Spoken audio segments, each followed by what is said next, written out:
All right, Lions fans, we're going to get into a good one tonight. And I want to bless you with some stats. And we're going to talk about a guy that I believe is in the MVP race right now, somebody that should be a candidate, and that's your boy, Jared Goff.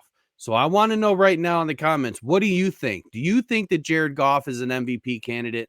Do you think that he's playing above an elite level right now to take this league by storm? And if he continues playing the way that he is and winning ball games, that he'll lock up the MVP at the end of the season.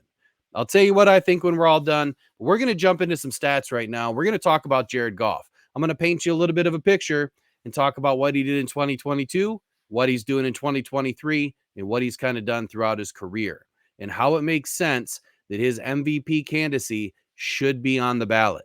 All right, let's talk about it. Here we go. So the stats that I'm going to share today are from Pro Football Reference. This is year 2022 full season stats for passer stats. So right out the get go, I'm going to start with about 8 or 9 different stats in each season. And the one that I like to start with is completion percentage. Okay. How many passes is he completing? Well, Jared Goff had a pretty decent year. He had a 65.1% completion rate. He chucked 587 balls, completed 382 of them. So great year. And it's actually better than an average year for Goff. He hovers around that 65% percentage throughout his career. Now, he's had better seasons, and we're going to talk about that too, and why it's meaningful to what he did last season and where he's at already right now. Look, I get it. We're in week 7. It's early, but we need to start talking about this guy and what he's doing. So for yards, Jared Goff finished in 6th place last season, 4,438 yards. Hell of a season. TDs, he chucked 29 of them. And not only did he chuck 29 of them, he finished in 5th place. And I'm going to circle back to this here in just a second, but his TD percentage was a little bit lower at 4.9%, finished in 11th place last season. The reason why this number is important, or both of those numbers, and it's important to understand what I'm going to say next, is that Jared Goff had a guy in his team last season by the name of Jamal Williams. Whenever you have a running game that is explosive and working, you're going to have a quarterback that has diminished stats in some areas.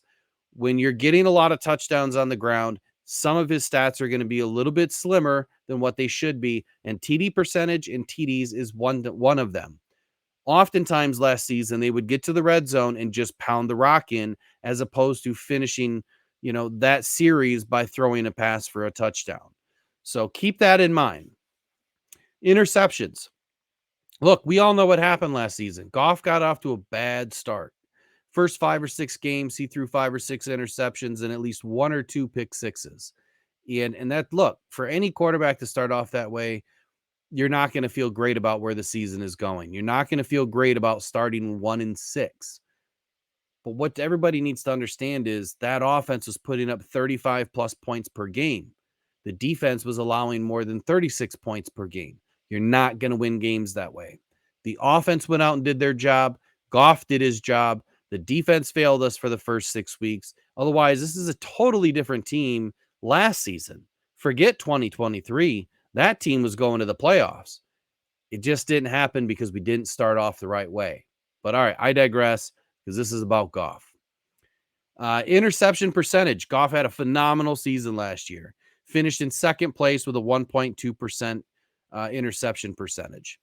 The next stat I like to talk about is his success percentage, or his what they call the passing success rate. And what it means is, how successful is Goff at completing 40% of the yards needed on first down, or getting a first down, or completing enough yards on 40% of the tries. Let me rephrase all that. A successful passing gains at least 40% of the yards on first down, 60% of the yards on second and third down, and 100% of the yards on fourth down. All it really means is he able to go in and get a first down when needed? And he did that, and he did it at a pretty good clip. He finished in fifth place with a 50.3% success rate. His long ball of the season was 81 yards, good enough for 3rd place last season. His yards per attempt, pretty good at 7th place at 7.6. Average yards per attempt, or average yards gained per pass attempt, 8.0. Again, good enough for fifth place. The next one that I'm going to pop over to is his rating. So his quarterback rating. Many different metrics are used, but a minimum of 1,500 pass attempts to qualify as a career leader, and at 150 pass attempts for playoffs leader is how they calculate this. And Jared Goff finished in 7th place last season with a 99.3. QBR, a metric that nobody really understands how they get the number. It is one of the most convoluted stats there is out there. I'm not even going to try to talk about it, but he finished in 5th place, which is pretty darn good at 63.3. As we know, Goff stayed clean the majority of last season. He did an excellent job at evading sacks by getting rid of the ball. And for that reason, he finished as the 27th best or 27th worst quarterback with sacks. He took 23 sacks last season. Justin Fields took 55 for comparison. And he only lost 156 yards, by the way of the sack, which he's not even in the top 27. So what does that tell you? Sack percentage, Goff finished in 2nd place. He only took a sack 3.8% of the time. So look, Goff's great at handling pressure. He's one of the best at handling pressure, and he's able to get the ball out within 2.4 seconds. And we've seen it again this season. So, all right, with that said, let's move on to 2023. And this is where things are going to start to get a little interesting because Goff is come out of the box firing. So right off the get-go, let's start with that completion percentage.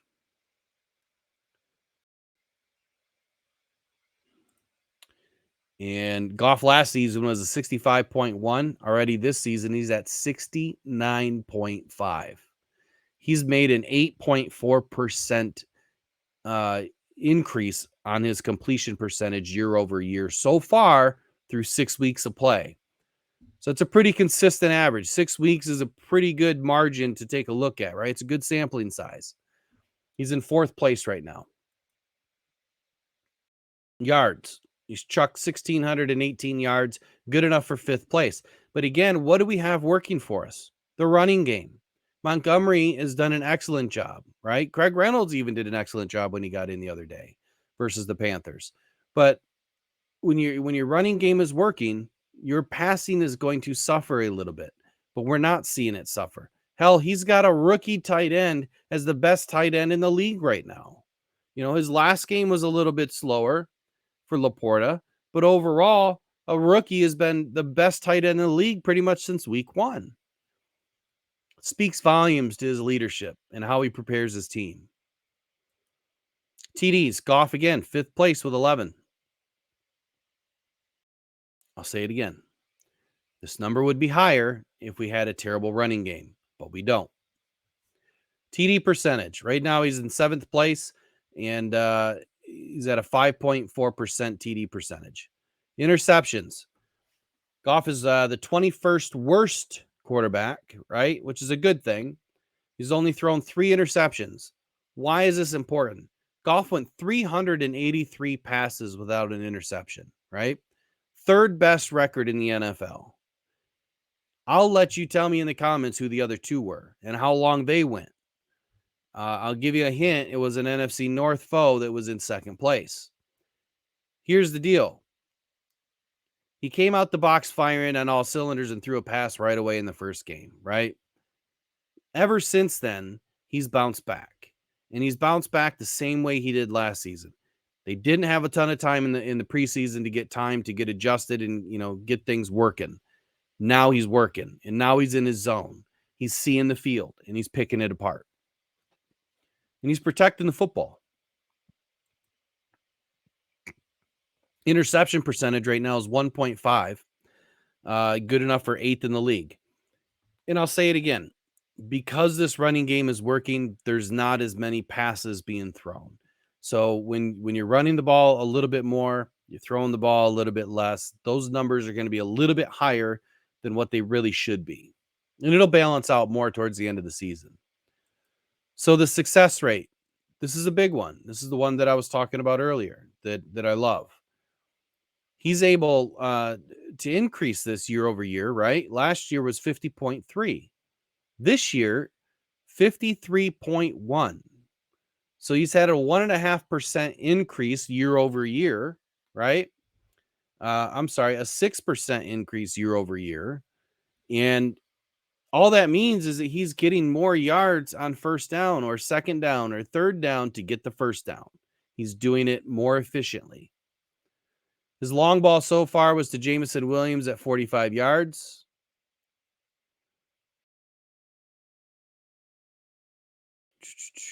Where is that at?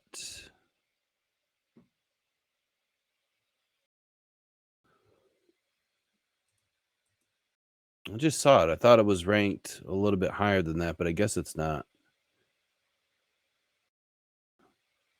Fifth place. There we go. Fifth place. No, it's not right. 30th. So they haven't thrown a ton of long balls yet this season, but yards per attempt. Yards per attempt, Jared's in third place.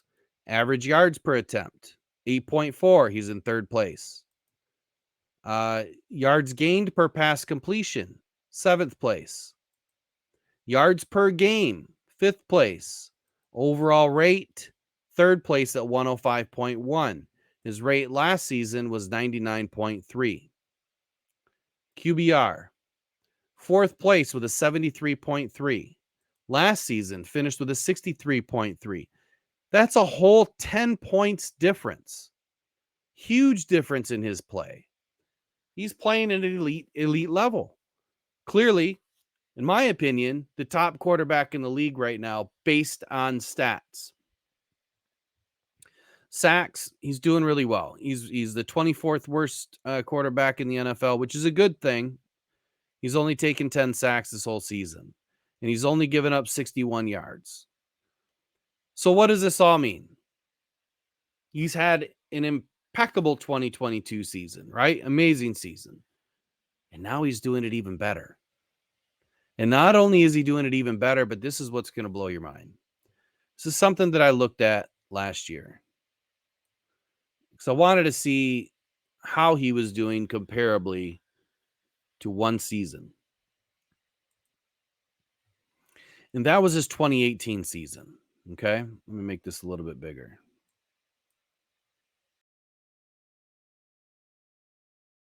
Why this is important. So in the 2018 season, that's the year that Goff took the Rams to the Super Bowl, right? His completion percent was 64.9. 2018 or 2022, 65.1. So he was having a almost even, right, year compared to this Super Bowl season. He was playing Super Bowl caliber ball in 2022. In this season, he's 4.4% higher. He's playing better by a long shot compared to when he brought the Rams to the Super Bowl. Yards, can't compare that yet. TDs, we really can't compare that yet. So what can we compare? Well, TD percentage, we can compare this one. 2018 was 5.7. 2022, 4.9. Again, a lot of balls on the ground. 2023, 5.4 with a lot of balls on the ground. So pretty comparable number to his Super Bowl season, right? Interception rate, 2018, he was 2.1. 2022, that number was inverse at 1.2. And this season, 1.5. His success rate, right? 2018 was 50.7. 2022, 50.3. And 2023, 53.1. I think you guys see where I'm going here. Goff, his best season by far was his Super Bowl season. In 2022, he had an equal or better season than he did in 2018. He didn't go to the playoffs, but his stats were just as good. 2023, he's blowing his stats away. His QBR in 2018 was 63.6. 2022 was a 63.3. 2023, 73.3. So look, I'm done with hearing about the haters. Goff is an elite quarterback. He was a top 5 QB, top 6 QB last season in almost every stat that mattered. The metrics are what really mattered. And we're going to do another video about his metrics. This season, he's blowing all those numbers away. He's doing an excellent job. So again, I want to hear from you in the comments. I want you to tell me, is Goff an MVP quarterback, or are you still a hater? Let me know below. Thanks for joining in. Go Lions, go One Pride. Take care, y'all. See you later.